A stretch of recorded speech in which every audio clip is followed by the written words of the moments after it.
Բարև ձեզ սիրելի բարեկամներ, եթերում Նոյան Տապանի քննարկում հաղորդաշարն է եւ այսօր մենք զրուցելու ենք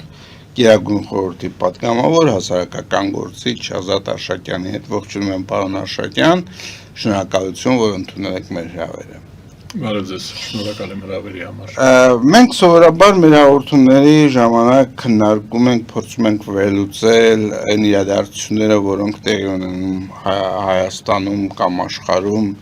անցած օրերի ընթացքում եւ վերջին շրջանում իրադարձությունները միշտ այնքան շատ են լինում, որ մենք չենք հասցնում ամբողջ այդ իրադարձությունների սպեկտրը լուսաբանել եւ ամենավատն այն է, որ այդ իրադարձությունների բուրն իրադարձությունների հիմնական մասը, այսպես ներքին իրադարձություններ են եւ մենք անընդհատ ստիպված ենք լինում պարզաբանել այս իրավիճակի մեջ առաջացած տարբեր ուրեմն երևույթներ։ Ես նկատի ունեմ եւ ուրեմն եկեղեցականների, եկեղեցու եւ հոգեվարականների այս ճգնաժամը, որ տեղի ունենում ուրեմն կառավարության ղեկավարի եւ եկեղեցու միջեւ, ես նկատի ունեմ, որ տարբեր ուրեմն քաղաքական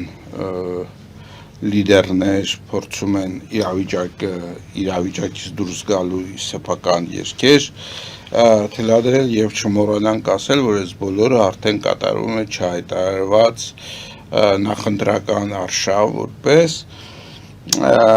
սկսենք երևի մեր խոսակցությունը բանից Սերժ Սարգսյանի հարցազրույցից երեք ձեր տպավորությունը այդ հարցազրույցից ինչ էր ուզում ասել Սերժ Սարգսյանը այս հարցազրույցով Սերժ Սարգսյանի մասին խոսելիս երևի սկսենք նրա ժառանգությունից ինչ ով է Սերժ Սարգսյանը ես ուզում եմ հատուկ բաց թողնել չքննարկենք Ալիևյան Ադրբեջանի կոմսոմոլի նոմենկլատուրայի Սերժ Սարգսյանին դա թողնենք առանձին քննարկման բան է ես Ղարաբաղյան շարժման Սերժ Սարգսյանը ակտիվորեն մասնակցել է ազգային ազատագրական շարժմանը Ղարաբաղում Լեռնային Ղարաբաղում Նագորնի Ղարաբաղում Արցախում դա հայտնի է եւ շատ լուրջ դերակատարություն է ունեցել Սերժ Սարգսյանը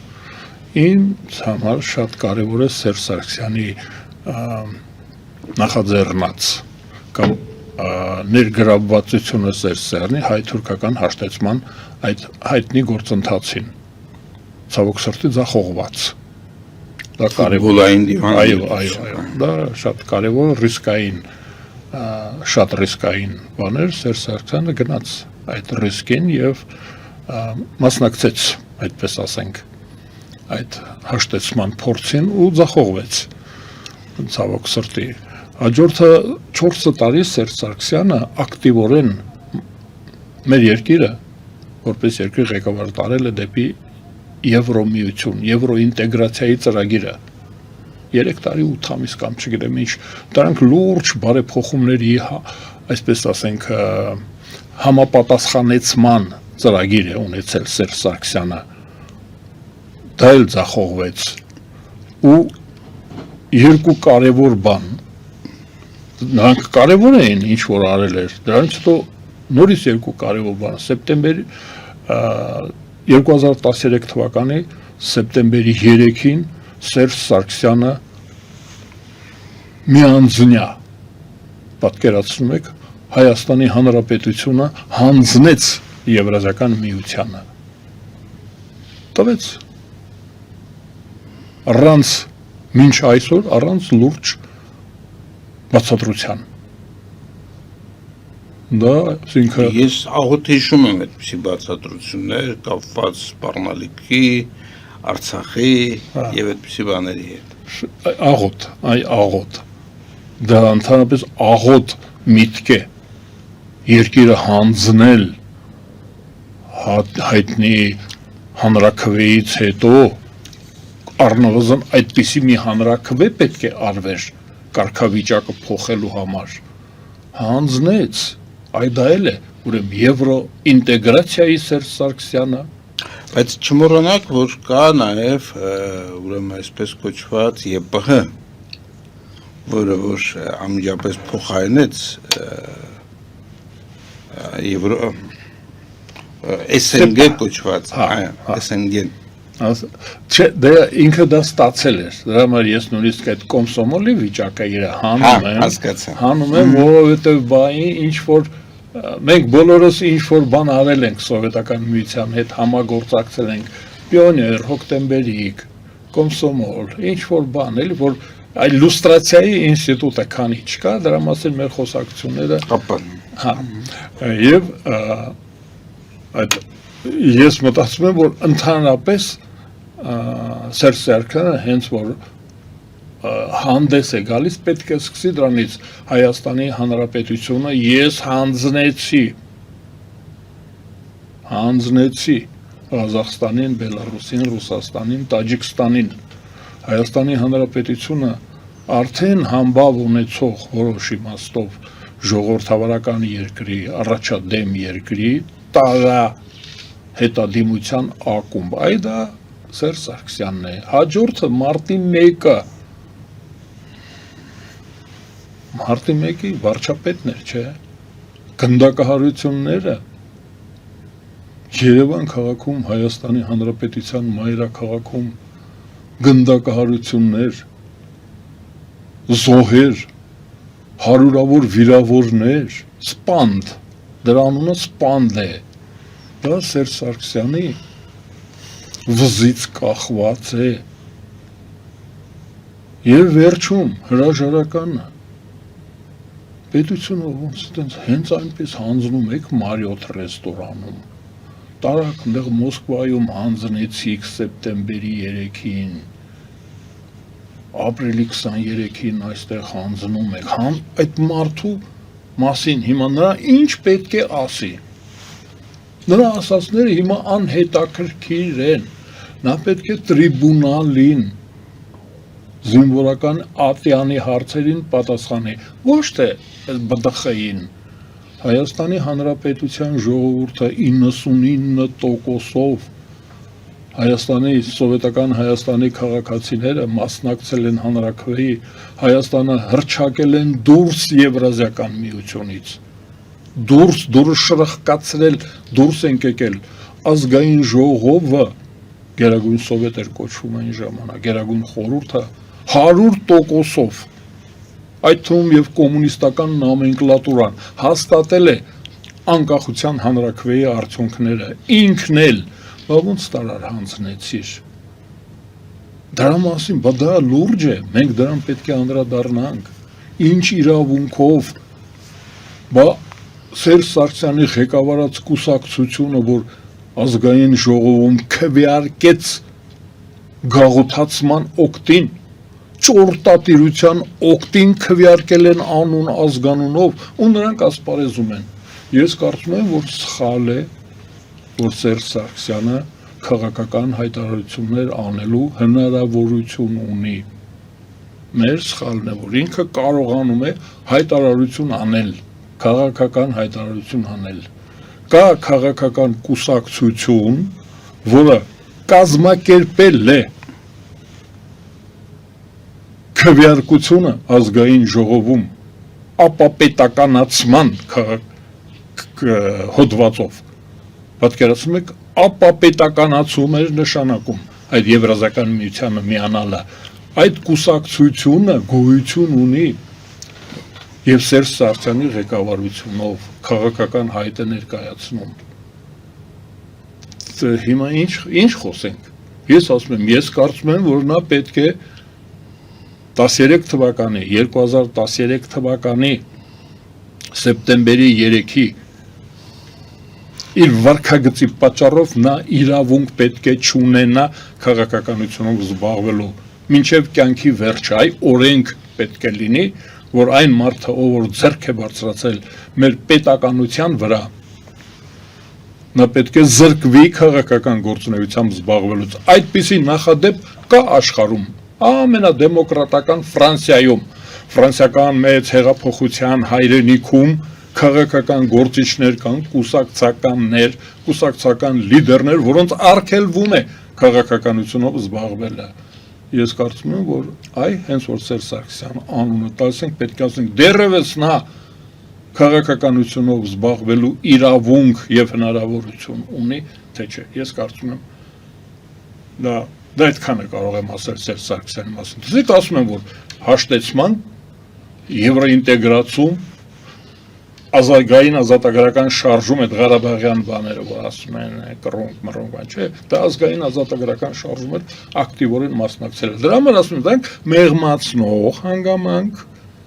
եւ ծանրացնող հանգամանքներ, դատարան թող գնա մարդը, բացատրություն տա, իրավունք ուներ 2.5 միլիոն մարդի կարծիքը հաշվի չառնելու, Սերժ Սարգսյան։ Շատ լավ, ընդունում եմ ձեր պատասխանը, չնայած մեր հեռուստատողների մի մաս այնուամենայնիվ հետաքրքրությամբ ուզում էր լսել, թե ինչի մասին է եղել այդ հարցազրույցը, բայց ձեր պատասխանը ընդունված է ամեն դեպքում։ Անցնենք մյուս քաղաքական ուժի ներկայիս լիդերը, այսպես ասենք, խոսնակի հարցազրույցին, ես նկատում եմ Նարեկ Կարապետյանին, որը ներկայացնում է մեր ձևով քաղաքական ուժը, հիշեցնենք, որ Սամվել Կարապետյանը հիմա գտնվում է անազատության մեջ եւ նրան ուրեմն մեղադրանք առաջադրվում է այդ իր խոսքի համար, որ մենք էլ այդ դեպքում մեր ձևով կվարվենք։ Նարեկ Կարապետյանի հարցազրույցը ամերիկյան լրագրողին ծանոթ եմ։ Նախ այդ շարժումը մենք ենք մեր ձևովը չի միայն, դա մի հատվածն է այդ շարժումը սկսվել է նրանից, որ նրանք հայտարարել են, որ դեմ են Հայաստանի Հանրապետության քաղաքացիների որոշմանը, դեմ են Հայաստանում ընդունված հատուկ օրենքին եվրոինտեգրացիայի մասին։ Նրանք ունեն հատուկ հայտարարություն, որ մենք վերականգնում ենք ինքնիշխանությունը առանց ճակերտների եւ մերժում ենք եվրոինտեգրացիան, Հայաստանը վերադարձնում ենք Սերժ Սարգսյանի ձեռքով, հայտարարությունով, քվեարկությունով, Սերժ Սարգսյանի թիմի, այսինքն հանրապետական կուսակցության տարած իգ, ռուսերեն իգ են ասում դրան, չէ՞։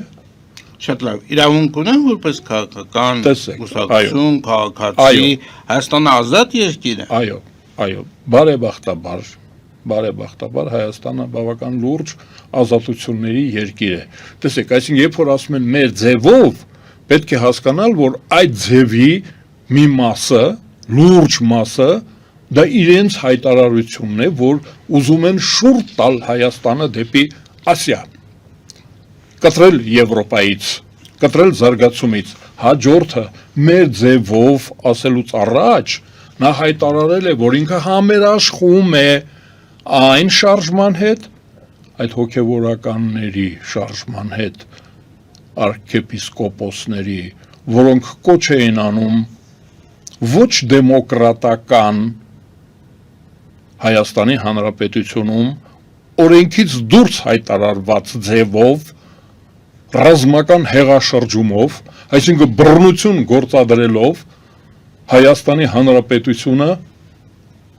դարձնել կրոնապետություն օրինակ, Հայաստանի Հանրապետությունը միացնել Եվրազական միությանը, Տաջիկստանին, Ղազախստանին, այդ մարդիկ հայտարարել են, նրանք հատուկ ծրագիր են ունեցել գործողությունների, տեսեք, դուք հիմա ինձ հանգարց չասեք խոսքի ազատություն, նրանք հատուկ ծրագիր են ունեցել գործողությունների, նախապատրաստել են, նյութական մաս է եղել, զենք, զինամթերք, դիրքեր, կարևոր չի, մենք խոսում ենք հայտարարությունների մասին, դատարանը թող ապացուցի, դատարանը թող ներողություն խնդրի, մենք էլ ներողություն խնդրենք, Եթե պարզվի, որ մեր արդարադատության համակարգը սխալվել է, լավ է գեներալներին կոչ անելը զենքի ուժով իշխանափոխություն կազմակերպելը, եթե դատարան ասի, որ դա լավ բան է, դա ճիշտ է, ես այդ ժամանակ զենք կվերցնեմ ու այդ դատարանը նույնպես զինաթափ կանեմ եթե կարելի է տերտերներին, եթե կարելի է, ուրեմն ինձ էլ է կարելի, ձեզ էլ եւ մեր ունկնդիրներին նույնպես կարելի է զենքի ուժով իշխանություն վերցնելը բոլշևիկյան ձևով, ուրեմն Սամվել Կարապետյանի հայտարարությունը այդ շարքի մեջ է մեր ձևովը։ Մեր ձևովը նշանակում է այդ շարքից մեկը։ Հիմա զարմանալի չի, որ Հայաստանի Հանրապետության իրավապահ մարմինները թույլ են տալիս, որ այդպիսի քաղաքական հայտ ներկայացվի։ Զարմանալի է։ Մարդն ասում է ոչ թե դեմոկրատական, ոչ թե ընտրությունների միջոցով, ոչ թե օրենքով սահմանված ստորագրահավաքի միջոցով, հետ կանչի ինստիտուտների միջոցով կամ քաղաքացիական անհնազանդության միջոցով իշխանափոխություն կազմակերպել, այլ մեր ձևով, այսինքն զենքի ուժով, տերորով, իրենք հայտարարել են, որ սա հաբեկչություն է, մենք վախացնենք մեր քաղաքացիներին։ Հիմա Սամվել Կարապետյանի մեր ձևով կազմակերպությունը ոնց կարող է Հայաստանում գործել։ Ես դատապարտում եմ, մեղադրում եմ Հայաստանի Հանրապետության իշխանություններին, որ թույլ են տալիս, որ մեր երկիրը քաոսի վերածեն, որ այդպիսի օրակարգ լինի մեր երկրում։ Իսկ չեք վախենում, որ այդ ձեր մեթոդների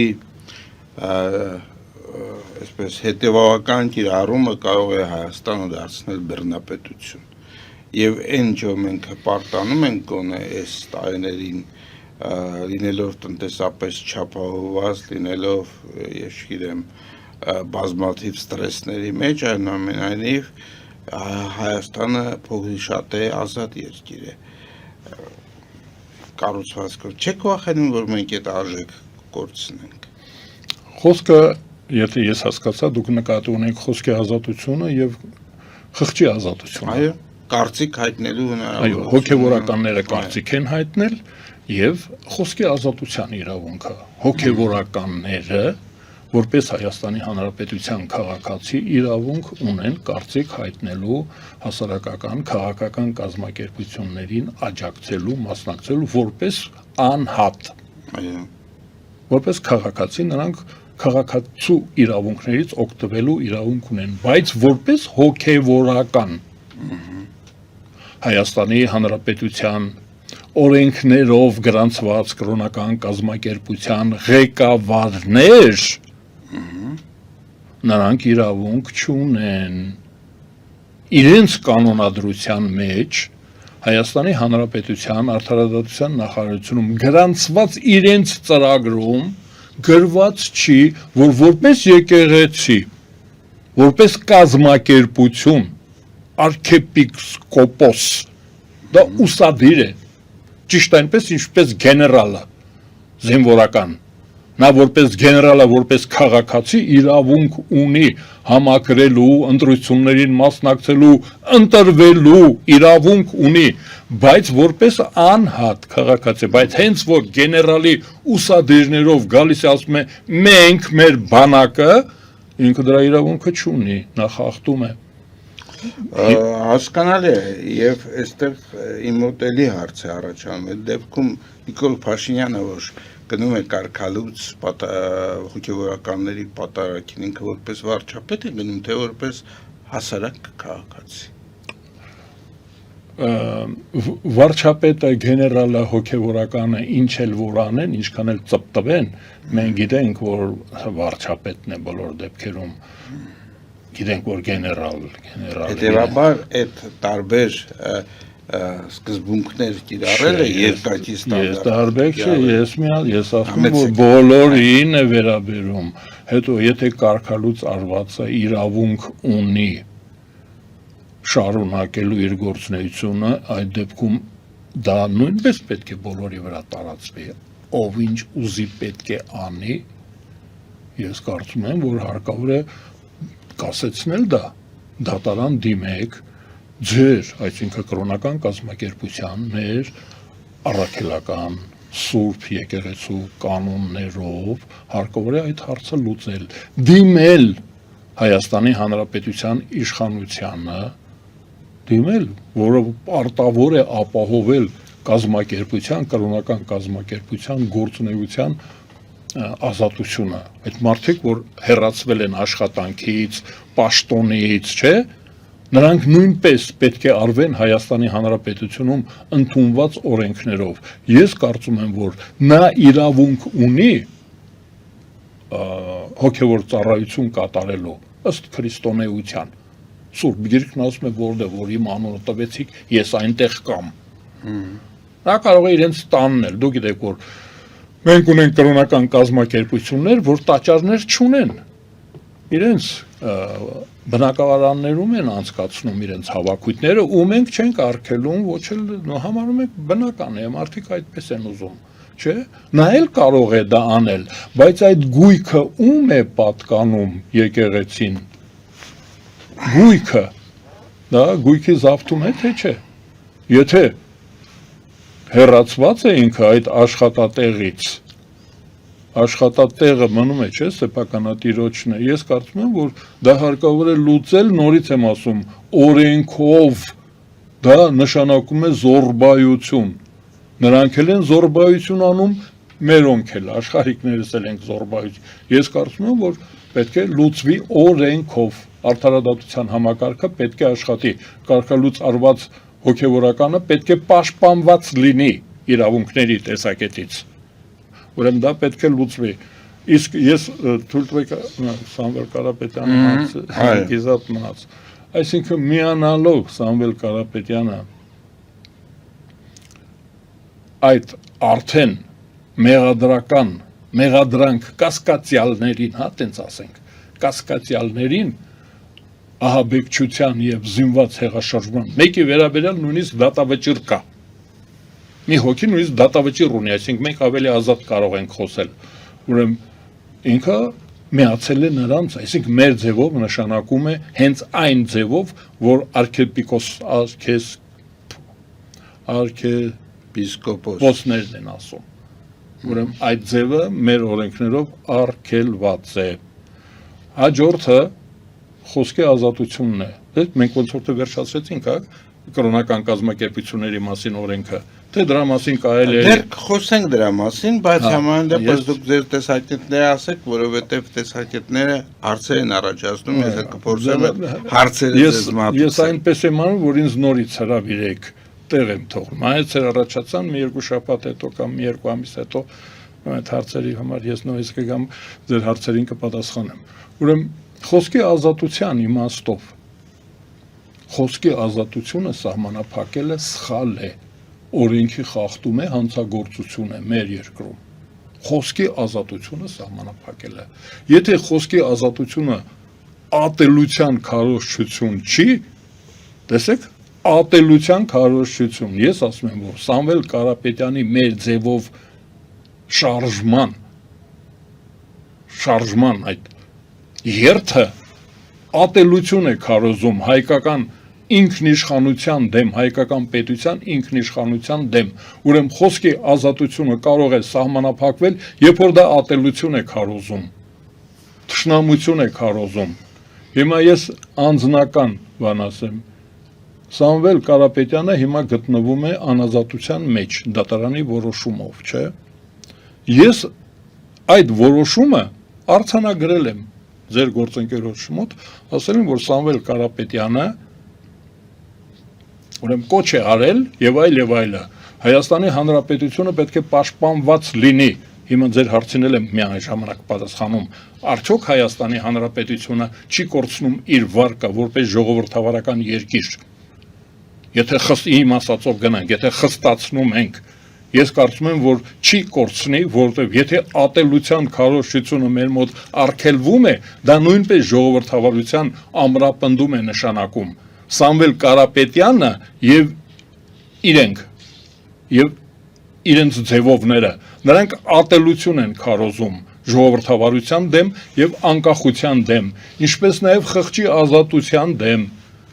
եւ առանձնացնում են մեր առաքելական սուրբ եկեղեցին արտոնյալ են դարձնում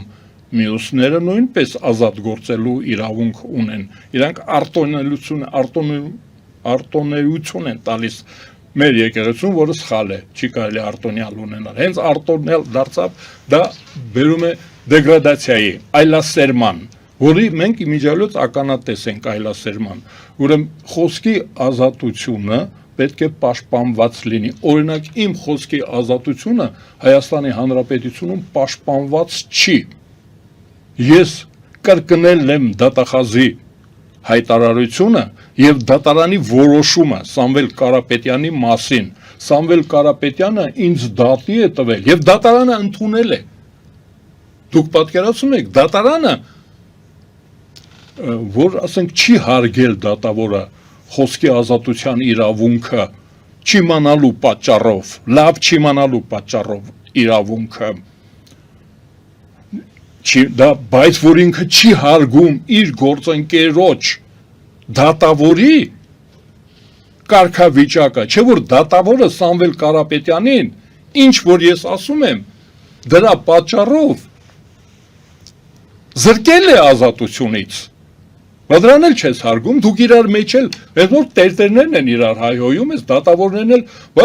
եւ երրորդը գիտեք ինչ է ուզում Սամվել Կարապետյանը ինձանից, 6000 ամսվա թոշակը իմ, նախ եթե ինքը այդպիսի կապ ունի Աստծու հետ, ես համաձայն եմ 6000 շեստիսիչ, 6000 ամիս եթե ես պետք է ապրեմ, ես իմ թոշակը կտամ Ես ուրիշ եկամուտ չունեմ, ուրիշ բան չունեմ աղբյուր,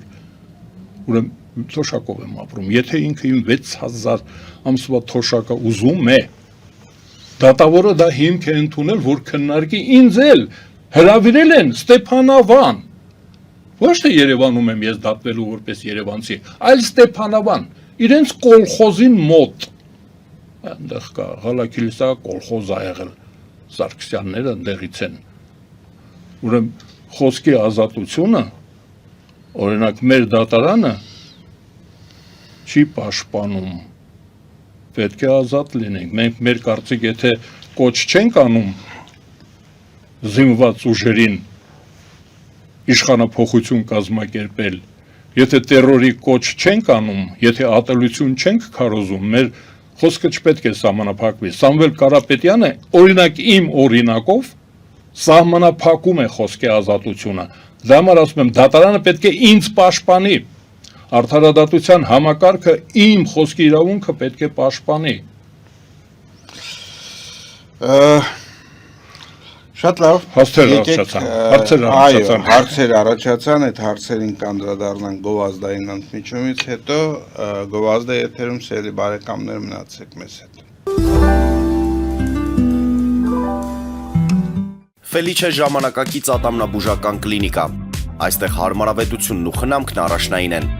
Այստեղ կիրառվում են ատամնաբուժական ամենաժամանակակից տեխնոլոգիաներ, ճշգրիտ ախտորոշում, արդյունավետ բուժում, նուրբ փորձառություն եւ անհատական մոտեցում։ Սկսած սովորական մանրուքներից մինչև առաջադեմ ընթացակարգեր, այստեղ դուք գտնվում եք բարձր որակավորում ունեցող եւ փորձառու ատամնաբուժական մասնագետների ձեռքերում։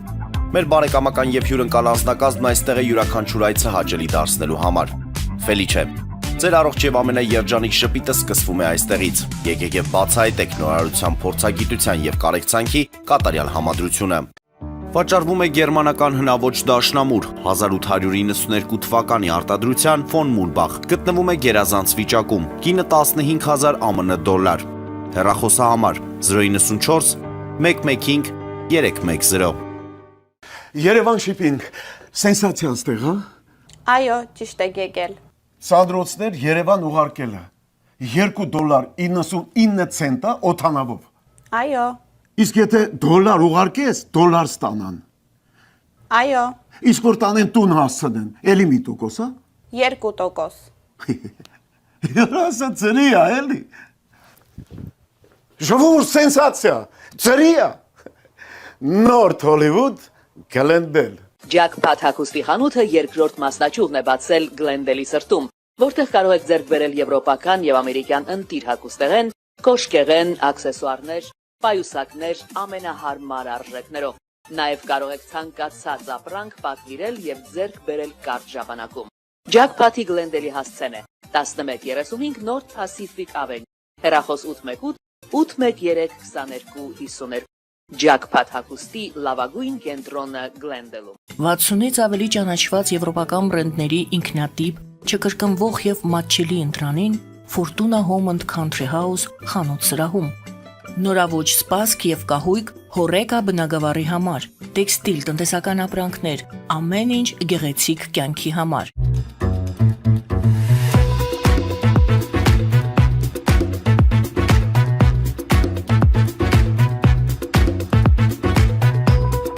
Արարատ ռեստորան, ընտանեկան եւ ընկերական ժամանցի լավագույն հասցե, սիրված արտիստներ, հյուրընկալ մթնոլորտ, հարուստ ճաշացան, անմահական խորտիկներ, Արարատ ռեստորան, հասցեն անփոփոխ, սիրով սպասում ենք ձեզ։ Լավագույն պաղպաղակ, բնական, համեղ եւ մատչելի գներով պաղպաղակը կարող եք ձեռք բերել բոլոր հայկական խանութներում։ Պահանջեք հայկական պաղպաղակ, Թամարա պաղպաղակ։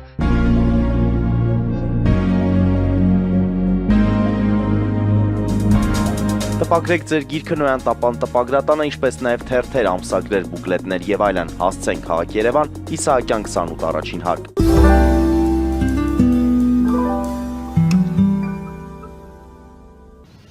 Մենք շարունակում ենք մեր զրույց Գերագույն խորհրդի պատգամավոր հասարակական գործիչ Ազատ Արշակյանի հետ։ Ես տեսնում եմ, որ մենք հեռախոսազանգեր ունենք, հեռուստադիտողներ,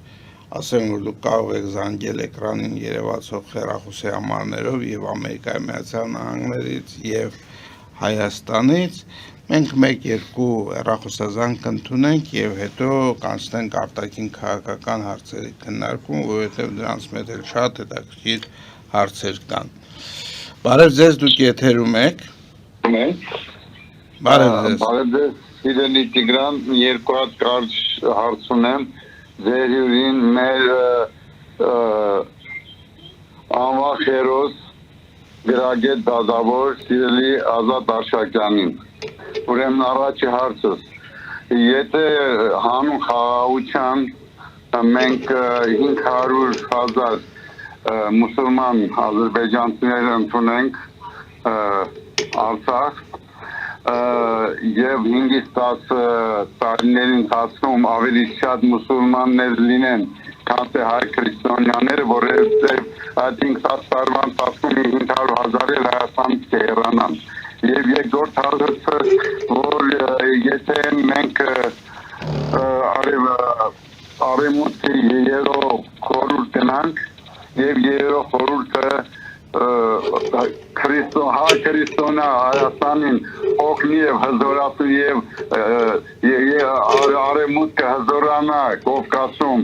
Ռուսաստանին, Պուտինին, արդյոք ավելի վտանգ չի, ավելի լավ է Հայաստանը մուսուլմանական դառնա, քան թե քրիստոնյա Հայաստանը ուժեղանա եւ Եվրոմիությունը արևմուտքը հզորանա Կովկասում։ Շնորհակալություն։ Շնորհակալ եմ հարցի համար, հարգելի հետևորդ։ Մենք արդեն մուսուլման հայեր ունենք, համշենահայերը, այնպես որ դրա փորձը ունենք, դա մեզ չի վախեցնում, բայց ես կարծում եմ, որ մենք թույլ չենք տա, որ Հայաստանի Հանրապետությունը դառնա ոչ հայկական պետություն, այսինքն մենք այստեղ պետք է ապահովենք մեր երկրի, մեր ինքնության, այ հայկական մշակույթի, հայ ազգի արժեքների պահպանումը եւ զարգացումը։ Այ մեր խնդիրը հենց դա է։ Հայա պահպանություն, Հայաստանի Հանրապետությունը այն տարածքն է, որտեղ որ պահպանվում է հայկականությունը։ Ուրեմն մենք ամեն ինչ անելու ենք, անձամբ երևի ես հասկացա ձեր հարցից նաև դուք սրտացավ եք այդ հարցում։ Մենք պետք է ամեն ինչ անենք, որպեսզի Հայաստանը մնա որպես հայապահպանության գլխավոր օջախ։ Իսկ Եվրոմիության հետ մեր հարաբերությունները եւ Ռուսաստանի հետ եղած մեր հարաբերությունները հիմա այնպես է ստացվել, որ Եվրոմիությունը զբաղեցնում է այն տեղը անվտանգության հարցերով եւ ֆինանսատնտեսական մշակութային, որը զբաղեցրել է 200 տարի Ռուսաստանը։ Այսինքն մենք, ես դες պետք է ասեմ, որ մենք չունենք այդպիսի հնարավորություն, այդպիսի ռեսուրսներ չունենք, որ ինքներս որոշենք այստեղ ազդեցիկ պետք է լինի հայերիցս բացի, Հայաստանի իշխանությունից բացի, Հնդկաստանը, Չինաստանը, Պակիստանը, Ամերիկայի Միացյալ Նահանգները, Ռուսաստանը, թե Եվրոպան։ Ես հույս ունեմ, մինչև հիմա այդպես է եղել։ Հիշենք խաչակրաց արշավանքները, Կիլիկիայի հայկական թագավորությունը, Արմյանսկայա օբլաստը, Նիկոլայի առաջինի ժամանակների, նրանք իրար հետ այդ ուժերը, ազդեցիկ ուժերը, իրար հետ պայմանավորվում են, իրար հետ մրցում են, իրար դեմ պայքարում են Հայաստանում ազդեցություն ունենալու համար։ Ես իմ կողմից բոլոր հարմար առիթներով ասել եմ, երբ իշխանությունում է եւ երբ ես թոշակառու եմ, ասում եմ, որ մեր խնդիրն է, որ այդ ուժը, ով որ դառնում է Հայաստանում ազդեցություն ունեցող, օրինակ հիմա Ամերիկայի Միացյալ Նահանգները, նաեւ պատասխանատու լինի, ոչ միայն ազդեցիկ լինի, ոնց որ 1915 թվականին Ռուսաստանն էր, 1917 թվականին Ռուսաստանը ազդեցիկ էր, բայց պատասխանատու չէր, ոնց որ 1920 թվականին ազդեցիկ էր, բայց պատասխանատու չէր, 1990 թվականին Ռուսաստանը ազդեցիկ էր, բայց պատասխանատվություն չէր կրում մեր կյանքի համար, մեր անվտանգության համար, մեր զարգացման համար։ Հիմա ես, երբ որ ասում եմ գնանք Եվրոպա, ես մի քիչ բառախաղ եմ անում, իրականում Եվրոպան է եկել Հայաստան։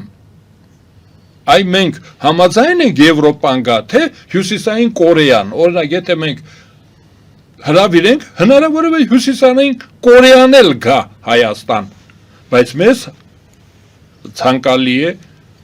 մեր համար ճիշտ է, որ գա Եվրոպան, գա Միացյալ Նահանգները,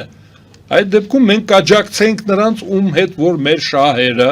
մեր արժեքային համակարգը համընկնում են, այնպես որ Եվրոպա, երբ որ մենք ասում ենք, ոչ թե քնած տեղից գնում այդ սպիտակ փիսիկին, արթնացնում ենք, ասում ենք, արի մեր համար մուկ բռնի, չէ, ինքն արդեն եկել է, մենք հիմա պետք է մտածենք առավելագույնը շահել նրա գալուստից, նրանից ինչ կարելի է ստանալ եւ ինչ կարելի է տալ, փոխշահավետ համագործակցություն։ Շնորհակալ եմ հարցի համար։ Ես ուզում եմ մի փոքր լրացում անել, ինձ թվում է այս հարցը հիմնականում ձևավորված է Ալիևի վերջին խոսույթով եւ նաեւ նախորդ խոսույթներով, որ Հայաստանի կառավարությունը կարծես թե կուրացած է ապագա խաղաղության հերանեկարով եւ չի նկատում, որ մեր խաղաղության գործընկերը բոլորովին այլ մտադրություններ ունի եւ բազմաթիվ վերալուծաբաններ խոսում են նրա մասին, որ եթե այս տեմպերով ընթանա ամեն ինչ, ապա ուրեմն Հայաստան հայկականության իմաստով այս տարածաշրջանում չի մնա։ Ես կարծում եմ, որ մեր հերոստատիտողի հարցը այդ տեսանկյունից էր եւ այնտեղ կար նաեւ որոշակի այսպես հորդոր կամ քննադատություն մեր իշխանությունների բավականին այսպես պասիվությանն։ Այո, Պասիվ էր, մենք պասիվ ենք, ես համաձայն եմ, ես չուզեցի դրա վրա կենտրոնանալ, որովհետև մտածում եմ, որ չարժի տիրաժի ենթարկել հակառակորդի քարոզչական տրյուկները, մենք կպահենք մեր երկիրը ճիշտ այնքան, ինչքան որ կարող ենք, այ պետք է դրա համար մոբիլիզացնենք, հնարամտություն, ես չգիտեմ, ձևը պետք է գտնենք, դաշնակիցներ գտնենք եւ ինչու՞ չէ, նաեւ դեմոգրաֆիական հարցեր լուծենք, մեր ընտանիքները պետք է ամուր լինեն, բազմազավակ լինեն, առողջ ընտանիքներ ունենան։ Հայաստանի Հանրապետությունում այդ հարցը լուծվում է։ Հիմա մենք դա բարձրացնում ենք։ Դրա մասին ենք քննարկում եւ այս է խնդիրը, որ այդ բազմակարծությունը եւ ազատ խոսքը հենց դրա մի հատ Բաղադրիչներից մասն է, մեկն է, որ պարտադիր է որ դա լինի, որպեսզի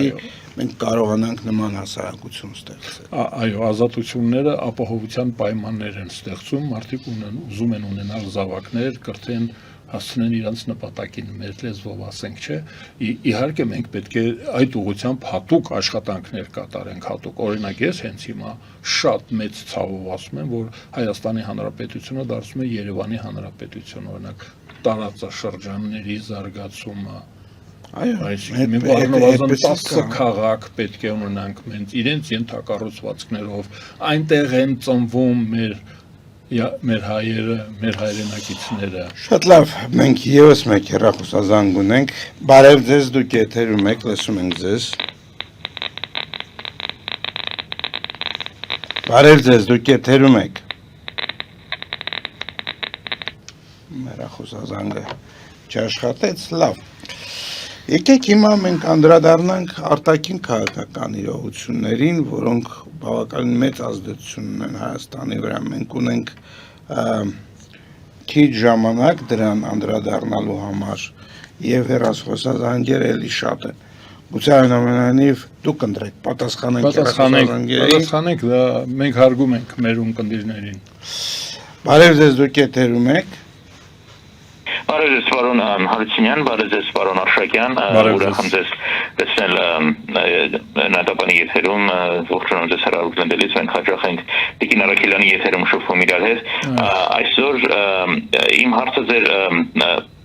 կոմենտների հետ կապված է եկեղեցու եւ Սամվել Կարապետյանի, տեսեք ես կողմ եմ որպես ամերիկահայ, որպես սփյուռքահայ, որ Հայաստանում այդ դեպի արևմուտք գնա, ժողովրդավարություն լինի, բայց դա պետք է լինի ճիշտ ձևով։ Եվ մինչև հարցս ձևակերպել ասեմ, որ այն ինչ անում է Փաշինյանը միջամտելով եկեղեցուն կամ Սամվել Կարապետյանի խոսք արգելելով, եթե դարվեր Միացյալ Նահանգներում, ես ասում եմ որպես ամերիկահայ, դրանք կլիներ հուշկու հակադարձություն որպես ավտորիտարիզմ եւ հավանաբար նրանք կհանեին։ Եվ ես անձամբ որպես սփյուռքահայ նաեւ դեմ չեմ, որպեսզի մենք սփյուռքահայերս օգտագործենք մեր Միացյալ Նահանգների կամ այլ կազմակերպություններին ճնշում գործադրելու ձեր իշխանությունների վրա, որտեղ ես չէի ուզենա ապրել նման երկրում, որտեղ նման ձևով ոտնարվում են։ Սա հարցս այսպես տամ։ Դուք ասեցիք Սամվել Կարապետյանը, ինչու դուք ենթադրեցիք, որ մեր ձևով նշանակում է զինված։ Միգուցե մարդը ասում է նկատի ուներ պլակատներով ցույցեր անել կամ անհնազանդություն։ Արդյոք եկեղեցին ողջ տերորիստական կազմակերպություն է։ Ձեր արտահայտումը դա էր, որ Բագրատը եւ Միքայելը սրբազանները նրանք կոչեն այլ մի բաների։ Արդյոք ողջ եկեղեցին է տերորիստական եւ չի կարելի պաշտպանել եկեղեցուն։ Եթե այո, ինչու ողջ եկեղեցին չի հայտարարում տերորիստական, եթե ոչ, ինչու արգելվում է նրան պաշտպանելը։ Եվ դուք նաեւ ատելության խոսք ասեցիք։ Եթե դա ատելության խոսք է, Սամվել Կարապետյանինը, ապա ինչու Փաշինյանը անձամբ չի հետևում այդ ձեր նշած Եվրոքվեի այդ պարտադիր օրենքին, ձեր ասածով, միգուցե Փաշինյանը ինքն է խախտում օրենքը, եւ ինչու նա չի արգելում ատելության խոսքի առումով ռուսական ալիքները, այլ արգելում է խոսքը հայորդու, հայ մարդու խոսքը Երևանում, ինչու չի արգելում նաեւ ռուսական ալիքները։ Հարցերը գիտեմ շատ էին, հույս ունեմ պարոն Հարությունյան արձանագրեց, բայց խնդրեմ պարոն Արշակյան։ Պատասխանեմ, սիրով պատասխանեմ։ Ուրեմն Սամվել Կարապետյանը մինչև մեր ձևովը ասելը արդեն որոշակի քայլեր է արել, օրինակ հայտարարել, որ ինքը համերաշխ է այդ հոգևորականների հետ։ Այսինքն ասել է մենք, երբ որ ասում էր մենք իմպերատոր չէ, մենք սենատը չէ Հռոմի, իր մասին չի ասում մենք, ինքը իր մասին հոգևորական հոգնակիով չի խոսում։ Նա ասում է մենք այս շարժման մասին է խոսքը։ Շարժման մեջ կան հոգևորականներ, որոնք ստացել են եկեղեցու ղեկավարի աջակցությունը։ Այդ դրա համար եմ ասում, որ եկեղեցին դա մենք ենք, հայերս ենք, նրանք եկեղեցու սպասավորներն են։ Սպասավորները հայտարարել են, որ համերաշխում են։ Հայ առաքելական սուրբ եկեղեցու ղեկավարը կանգնել է այդ տերորիզմի զինված հեղաշրջում կոչ անողների կողքին։ Դա է կարևորը, որ նա կանգնել է նրանց կողքին, իսկ նրա սեռական հարաբերությունները, որ անընդհատ այսօր շեփորում են, ինձ օրինակ չի հետաքրքրում։ Ես ասում եմ, ինձ համար կարևոր է, որ մեր եկեղեցու հայ առաքելական սուրբ ուղղափառ եկեղեցու առաջնորդն ասում է, ես պաշտպանում եմ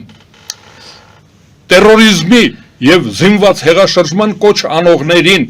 նա իրավունք ունի եկեղեցու անունից խոսելու։ Այլ հարց է, որ մեր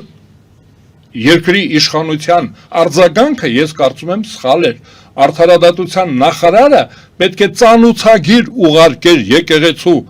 այդ պաշտոնյաներին ծանուցագրով հրավիրեր իր մոտ եւ դներ իրանց առաջ կանոնադրությունը եւ ծրագիրը հայ առաքելական սուրբ եկեղեցու գրանցված ծրագիրը այդտեղ գրված է աջակցել տերորիստներին, հայտարարված տերորիստներին, որոնք հայտարարել են։ Դրա վերաբերյալ դատախազության կարծիքը կա, գործ է հարուցված։ Ես ասում եմ, եթե պարզվի, որ դա սխալ է, ես էլ նրանց հետ միասին ներողություն կխնդրեմ 5000 տիրաժ ունեցող որևէ այսինքն չէ, վերջացնեմ միտքս, որտեվ լուրջ է, մարդը անհանգստացած է, ուզում եմ, որ ինքը իմանա։ Այսինքն Հայաստանի իշխանությունը սխալ է անում, որ չի հրավիրում նրանց կարգի չի հրավիրում, առաջինը կարգի պետք է հրավիրի ցանկացած հասարակական կազմակերպություն, այդ թվում կրոնական կազմակերպություն պետք է հարգի Հայաստանի Հանրապետության օրենքը։ Իմ այս պաթետիկ կեցվածքի պատճառն այն է, որ ես տեսնում եմ, որ չեն հարգում հայկական պետության օրենքները, հայկական պետությունն է անհարգալից։ Ուրեմն Ամերիկայի Միացյալ Նահանգներում, եթե Սամվել Կարապետյանի նման կամ այդ հոգևորականների նման բան անեին, նրանց ներարկման կտանեին, էլեկտրական աթոռը ձեր մոտ արգելված է, չէ հիմա, թե կա, ուրեմն կամ էլեկտրական աթոռի կգնային, կամ կներարկեին հսկա դոզա, ուրեմն իմացեք, Հայաստանի Հանրապետությունը շատ մեղմ է վարվում, ես ասացի Սերժ Սարգսյանը գնացել է միանձնյա ձևով, Հայաստանի Հանրապետությունը հանձնել է, բայց մենք նրան հիմա քաղաքական ասպարեզ ենք տվել, ուրեմն Սամվել Կարապետյանի դեպքում սփյուռքահայերը ինչ խոսք իրավունք ունեն մասնակցելու մեր կյանքին մասնակցելու իրավունք ունեն, բայց երբ որ նրանք ներկայանում են օտար երկրի շահերի պաշտպան որպես քաղաքական դիվերսանտ, դուք պատկերացնում եք որևէ այլ ազգի որևէ, քանի ազգ կա աշխարհում, դրանցից մեկը որ գա Հայաստանում հայտարարի, որ ինքը դեմ է Հայաստանի ժողովրդավարական հանրապետությանն, ժողովրդավարական, որ ինքը դեմ է Հայաստանում ստորագրահավաքով, օրենքով սահմանված կարգով ստորագրահավաքի արդյունքներին, այսինքն այդ մարդիկ, ովքեր որ կոչ են արել իշխանությանը գնալ դեպի Եվրոպա, եվրոինտեգրացիային ու օրենք է դա դարձել, ինքը դրան դեմ է, որովհետև ինքը մի մեշոկ փող է բերել ապօրինի, իրավունք չունեն նրանք փողով քաղաքական իշխանություն վերցնելու, զենքով եւ փողով չի կարելի իշխանություն վերցնել Հայաստանում եւ Ամերիկայում։ Ուրեմն ես կարծում եմ, որ մեր իշխանությունը շատ մեղմ է վարվում, դա վտանգավոր է, մենք կարող ենք կորցնել մեր ինքնիշխանությունը կամ ժողովրդավարությունը կդառնանք բռնապետություն եւ ես կարծում եմ, որ սխալ է վարվում մեր իշխանությունը նաև, որ կարգի չի հրավիրում կրոնական կազմակերպությանը օրենքով սահմանված կարգով, խախտել են օրենքը, ուրեմն հարկավոր է պատժել, եթե չեն խախտել, ուրեմն մենք պետք է իշխանափոխություն կազմակերպենք, մենք Հայաստանի քաղաքացիներս, առաջիկայում ընտրություններն են, ուրեմն իշխանափոխություն կկազմակերպենք, բայց եթե չենք համբերում այնքան վատ է վիճակը, որ չենք համբերում, դուրս կգանք փողոց, մենք արդեն դրա ձևը գիտենք, մի անգամ արել ենք, մի անգամ չէ, 90 թվականին էլ ենք արել, դուրս կգանք փողոց եւ իշխանությունը կվերցնենք։ Շնորհակալություն հարցի համար։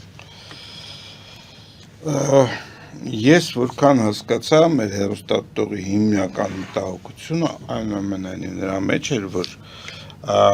անգամ եթե ժողովրդավարությանը վտանգ է սպառնում, ժողովրդավարությունը իրավունք ունի բռնապետական միջոցներով իր դեմ վտանգ անի, այսինքն պետք է ժողովրդավար վարվի բոլոր հնարավոր դեպքերում։